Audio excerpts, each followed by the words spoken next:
What's up, y'all? Welcome back to the Let's Get It Gaming Daily News with your boy Joe for Wednesday, May 22nd, 2024. We have 4 stories on the list for today, all of which are interesting, but all of which are not big. Well, maybe 2 of them are pretty big, but let's jump into story number 1. Story number 1 comes from Inside Gamer's Mike Straw. New claims on what Xbox on every screen means. For the past few months and years, Microsoft has been talking a lot about bringing Xbox to every screen, while details on this remain both scarce and confusing. A new claim from journalist Jazz Corden of Windows Central gives a bit of an insight into what it looks like. In speaking with the Xbox 2 podcast, Corden spoke about what he heard about the concept. I actually have some details on exactly what Xbox on every screen looks like now, he said. And I think what it is that every Xbox game will have a consistent social UI across all the games. So, like if you're playing Sea of Thieves, for example, on the PlayStation, you will be able to bring up a mini Xbox guide or something like that, kind of like Battle.net, sort of. Corden then added that it's at the point in development that it has a code name within Xbox called Roseway. Obviously, this is likely just a small part of Microsoft's larger plan for an Xbox on every screen. The company is still working on next-gen hardware, a possible handheld device, and even improvements to its cloud gaming offering. I just want to throw this in there because I thought it was kind of interesting. Xbox has been talking about this, it seems like forever now, and to finally get a little more details on how it is, what it might be, is cool. I don't know if I really care about it. I was thinking it was going to be more of Xbox everywhere is like you could play games on without a system, without the hardware, all through kind of like how you run off the cloud now. But I kind of thought it would have been like you got an app on your TV or app on your PC or an app on whatever, a tablet or whatever it is, and you should be able to play all these games, albeit at lower or different qualities depending on the device you're using, all via the cloud. But maybe that's not what it is, or maybe that's what it originally was, and they're kind of leaving off of that since they have their cloud-based gaming. I don't know. We will see where that goes. I just thought it was interesting to throw in here since we haven't heard much news about it as of late. But let's jump on to story number 2, which I think is the biggest story of the week, of the day more than the week, because it's still early in the week. It's only Wednesday. Still got 2 more days. We got some stuff coming out. This comes from IGN's Wesley Yin-Pool.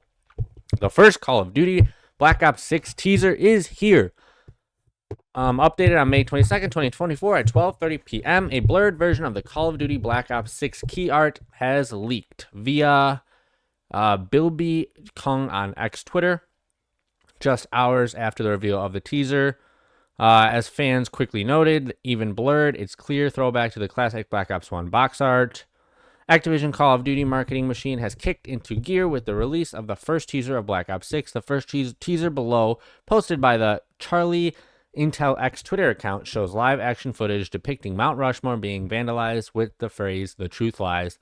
The clip comes as part of a teaser website that features an interactive television with just 6 channels, hence Black Ops 6, I'm assuming, referencing the name of the game.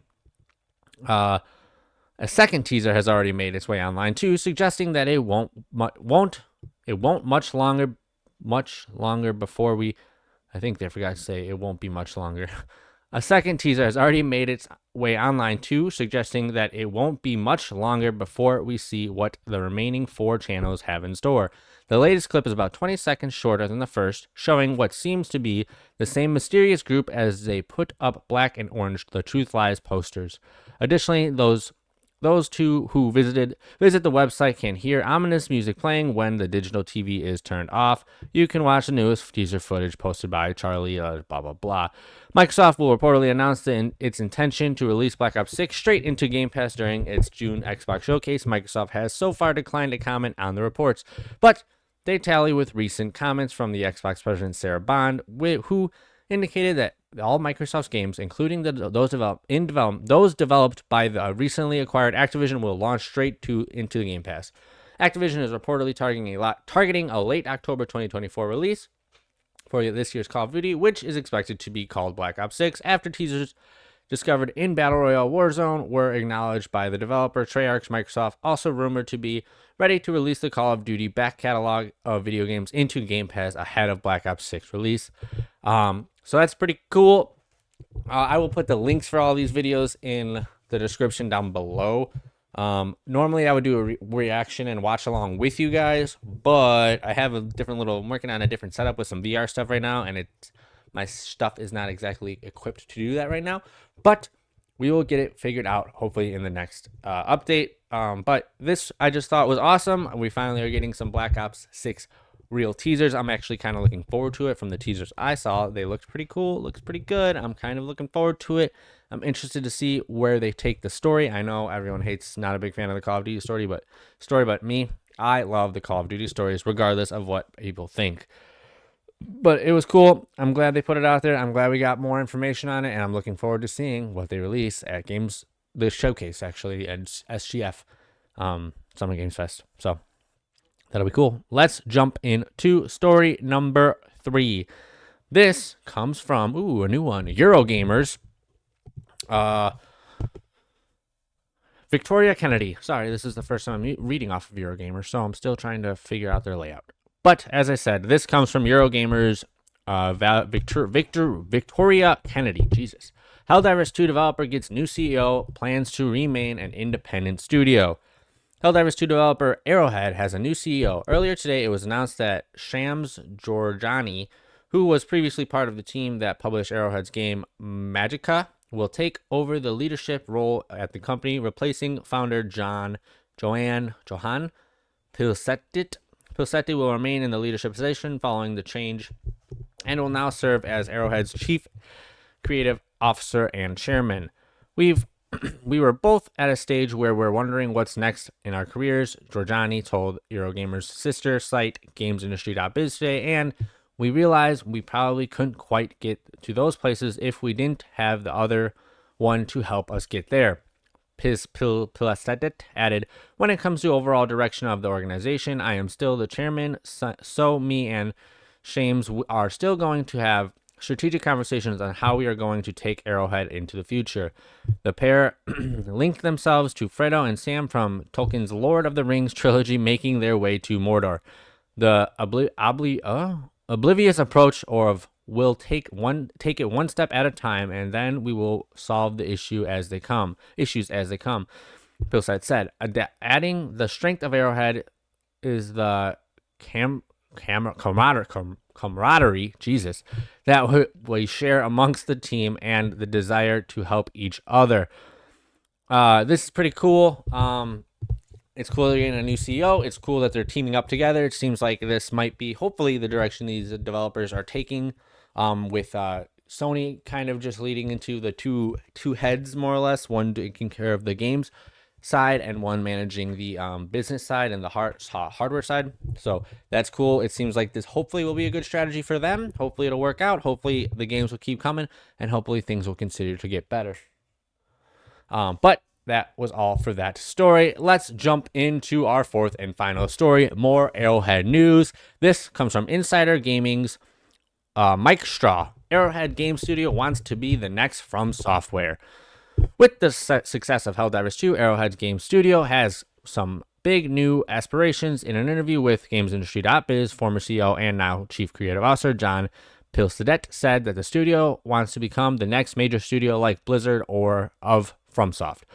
We pride ourselves on being an independent studio, he told the outlet when talking about making the games they want. We have to see what the future holds, but there's nothing in the plans where we want to be acquired by somebody.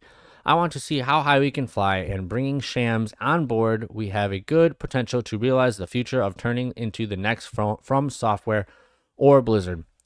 How that looks exactly isn't clear because it's not something that happens overnight. Even with the fast rise of Helldivers 2, new CEO Shams Georgiani says he knows there is work to be done, but that he doesn't want the company to lose focus on why they do what they do.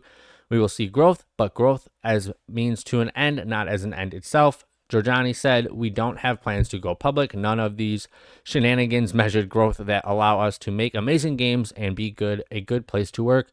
We don't run the business for monetary gain. Pillset said the humbleness and the desire to just make great games is the only reason we exist.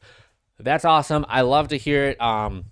These leads at Arrowhead are seriously making me like really appreciate what they're doing, and really make me want to jump into Helldivers actually. And it does much make me look forward to seeing what other games they're going to come out with, because they're probably going to be top tier. And if they have this type of leadership behind them, it seems like they are some front runners for how hopefully the future developer gaming production industry will pan out, but only time will tell. But that is going to do it for the Let's Get It Gaming Daily News for Wednesday, May 22nd. Thank you all for watching. If you liked it, hit that like button, give me that subscribe, hit that little notification so you know when the next video comes out. I appreciate it if you guys made it to the end of this video. I do apologize that I didn't do a watch along with the trailers for the Black Ops 6, but I promise you I will continue to do those once I get this whole situation back together. Also, now that I mentioned that I am got it worked up for VR, I think I'm going to jump into some VR games. So if you guys are interested into that, stick around. There will definitely be some coming soonish, maybe, possibly, once I figure out how to record a VR game and edit it and do all that, and see if my PC could even handle it. But once again, only time will tell. But thank you all for watching, and remember, I love you, I appreciate you, and I respect you, and I'll catch y'all in the next one. And keep on gaming. Peace.